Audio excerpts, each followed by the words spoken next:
Whether you're looking for answers to specific life questions or simply hoping to become the best version of you possible, welcome to the Mental Breakdown and Psychreg podcast, where we offer insight, information, and strategies based upon research and years of practice as psychologists. So sit back, have a listen, and get connected with our hosts, Dr. Berney and Dr. Richard Marshall. Once again, the idea of a gaming addiction is in the news. Earlier this month, the World Health Organization announced the idea of a gaming disorder, a gaming addiction, as a mental health condition. What's the significance of so we say the World Health Organization. Why is that important? Right. Because they write the codes. Right. That we use to bill insurance companies. Right. They build the codes from the International Classification of Diseases. That's right. Which kind of pairs in some ways with the Diagnostic and Statistical Manual, the That's DSM right. that we use for mental health. So let's get this out for, if we don't have an official diagnosis, you can't bill an insurance company. Right. Okay. But this isn't a financial question. Right. Okay, let's not muddy the waters. Right. This is not a financial consideration. This is a clinical decision. Right. And we need to be really thoughtful about this. Right. Okay. Yeah. And we've talked about it before, but we're bringing it up again here because we do have this, that the ICD, or the International Classification of Diseases, will likely include the 11th edition that's going to be in October, coming out soon.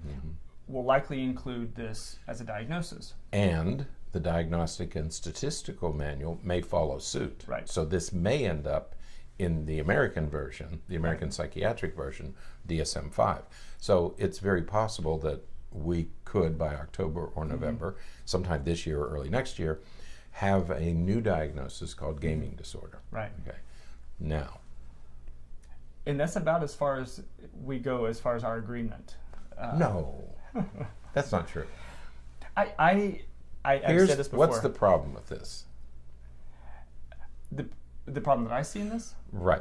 People are discussing this issue. The horse is out of the barn. It's going to be a diagnosis. Okay. Why is it problematic? What's the problem with this diagnosis?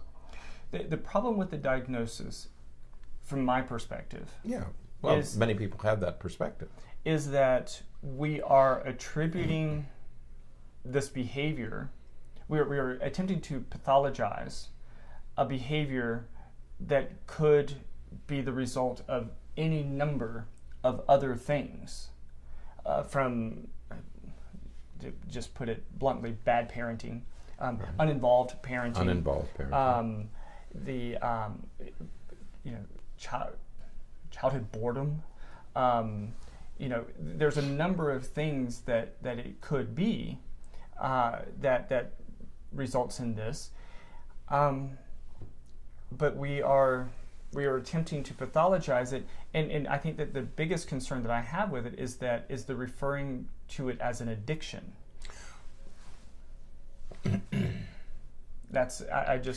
Here's the dilemma that we're in. In DSM-5, people say, "Well, am I an alcoholic?" Well, I have 3 drinks every night when I come home from work. When I come home from work, I work 12 hours a day. I'm at work at 5 o'clock in the morning, don't leave until 5 or 6 o'clock at night, run a very successful company, and I have 3 martinis every night. Am I an alcoholic? No. Some people would say I am. Right. Okay. What makes an alcoholic is impairment. Okay. If I don't go to work the next morning, if I start kicking the dog, if I start screaming at the kids after I've had my 3 drinks, it's the impairment that makes me an addict, an alcoholic. Okay. What makes me an addict is the inability to control it. Okay. Right? Okay. Okay. So we have 2 issues here. One is impairment, and one is the inability to control it. Okay. So in that regard, are there people who are impaired by spending too much time playing video games? Yes. Yeah. They're not doing schoolwork. Right. They're not sleeping. Are they able to control it? It doesn't look like they can. Right. Okay. So if you use those two criteria, you say, yes, this is an addiction. But then you'd have to say that about eating, exercising. I mean, are you addicted to running if you run twice a day? Mm-hmm. I had a friend, he ran 10 miles in the morning and 10 miles in the afternoon every day. Okay? It's dedication. That means he took time from something else, Mm-hmm. family, school, marriage, because it took him almost 2 hours. It took him about 2 hours to do a run like that. So there's 4 hours a day spent on one activity. Mm-hmm. Is he an addict? Right. We would say no. Right. Right. But we could say the same thing about reading. People who read 6 or 7 hours a day. The, And that's where you get into the problem. Right. But also, I think we get into the problem because this diagnosis is not restricted to childhood. However, No. we know that the primary people that will be diagnosed with this will be kids. It will be children. Right. And what we're doing is we're assuming that kids have the ability to regulate these things. And that, I think, is where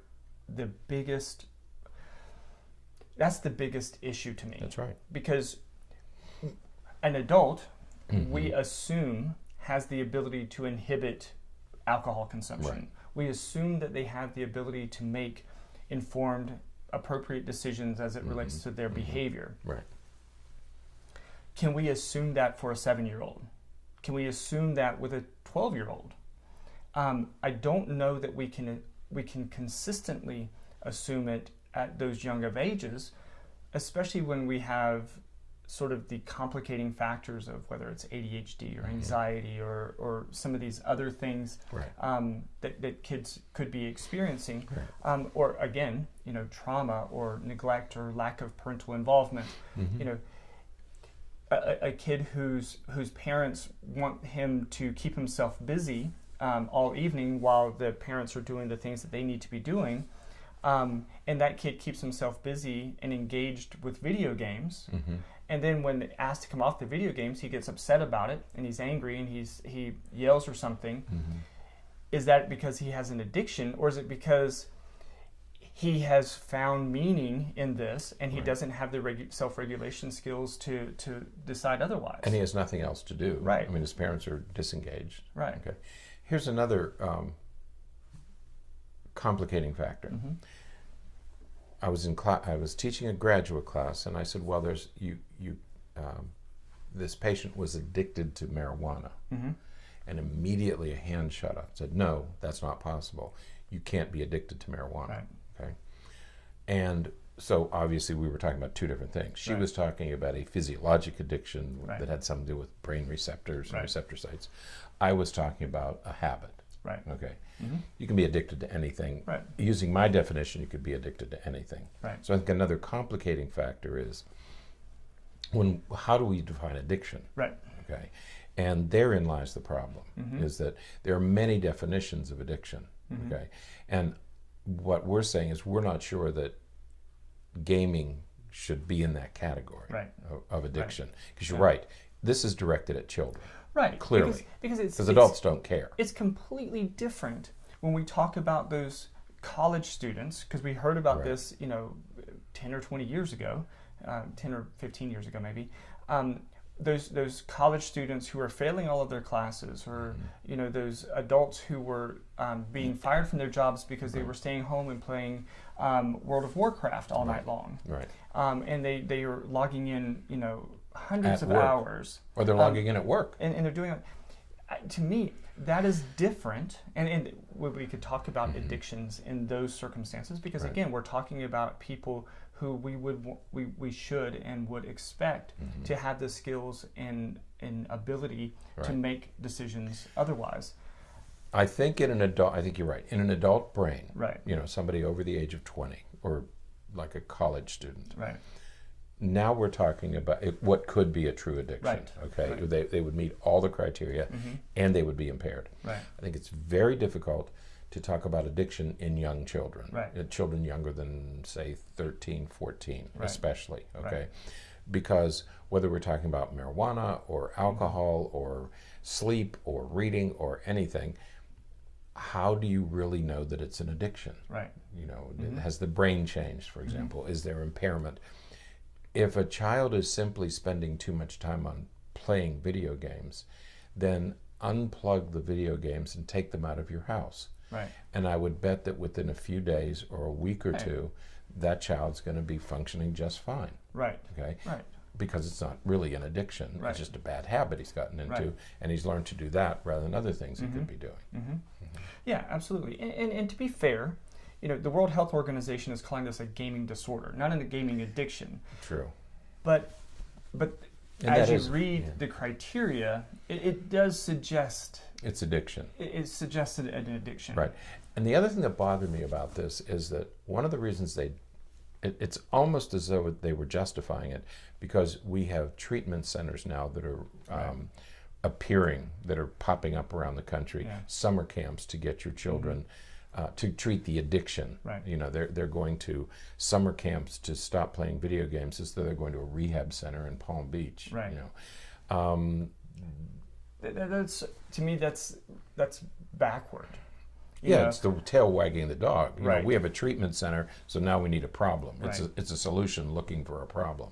Right. It was sort of like, what was it, years ago, just as Prozac was going into to be available for generic, all of a sudden we have this new diagnosis of premenstrual dysphoric disorder. Right. And there's a brand new medication that's available for it. Lo and behold. So they had created a new form of Prozac that treats a disorder that previously did not exist. Same thing happened with statins. Right. You know, normal pressure, normal cholesterol was at this level. Okay. Once we could use statins, we were able to bring that down. Right. So normal was lowered. Right. Because we had the medication. Right. Not because for any other reason. Right. We just could do it. But you have to take statins to get to normal. Right. So the bottom line to me is we have to tread very gingerly here. This is a parenting issue. Right. And I think to make it a mental illness is what we're struggling with. Right. This is a parent. Unplug it. Get it out of it. Whether it's television, cell phones, it doesn't matter what it is. Right. And the other piece to it is, and this may be difficult, this may hurt a little bit, but you know, you can't, if you want your kid to keep busy, if you want them to stay busy, they may just stay busy playing video games. Right. Or they can stay busy doing something else. Right. If they prefer playing video games, okay. We have to decide what battle we want to have. Like, it's always challenging when I'm working with a family, and the parents get so upset because the kid is getting on everybody's nerves. Right. Well, why is he getting on everybody's nerves? Well, because he wants to play video games, and I told him that he can't play video games. Well, what do you want him to be doing? Well, I want him to be reading, or I want him to be, just doing something productive. I want him to go outside and play. Well, it's 1,000 degrees outside, and he's all by himself. There's nobody in the neighborhood to play with. All right, so he's not going to go outside. Right. Okay, yeah, sure, absolutely, he should be reading. But do you expect any elementary school age kid, well, I shouldn't say it that way, because there are some kids who will do this, but how many elementary school kids do you really expect to sit down and read for a couple of hours a day? Given Fortnite is one of these new popular games, right? Okay. Game of Thrones. That's a TV show. That's a TV show. Okay. So Fortnite is a new video game. Everybody's playing it. Right. People are getting addicted to Fortnite. Right. Okay. Given a choice between reading a boring book that my teacher assigned Right. or playing Fortnite. Right. I'm 10 years old. Come on. Right. What are you going to do? Right. So it's not an addiction. It's not, exactly. It's a parenting issue. Right. So we have to have realistic expectations. That's what they're going to want to do, because that's stimulating, that's engaging. If I want my children to do I go home, I have teenagers in the house, they're all on their devices, okay? I do have some control over that. Right. I can either get on my device or go watch my TV programs and ask not to be bothered, okay? Don't change the channel, don't bother me, because I'm watching this program. Well, then my children are going to go into their world, okay, and use their programs. As a parent, if I want my children to be engaged in something else, I have to lead the way. It's my obligation to lead the way. I can't complain about their addiction if I'm allowing it to occur.